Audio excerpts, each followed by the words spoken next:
to use Tabby in Lulu. 1.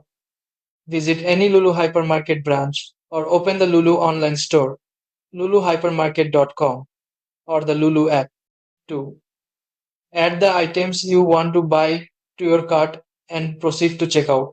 3. On the payment page, choose Tabby as your payment method available for eligible online purchases. 4. You'll be redirected to the Tabby payment page. Log in with your mobile number or email. 5.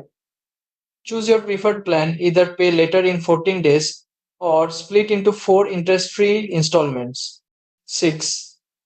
Confirm your payment and complete your purchase. 7. If you're shopping in store, open the Tabby app, go to your Tabby card, and use it through Apple Pay or Google Pay at checkout. 8.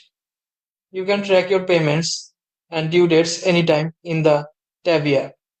Like tip and the homework kick also, learn the Kamar and the Kamar kick also,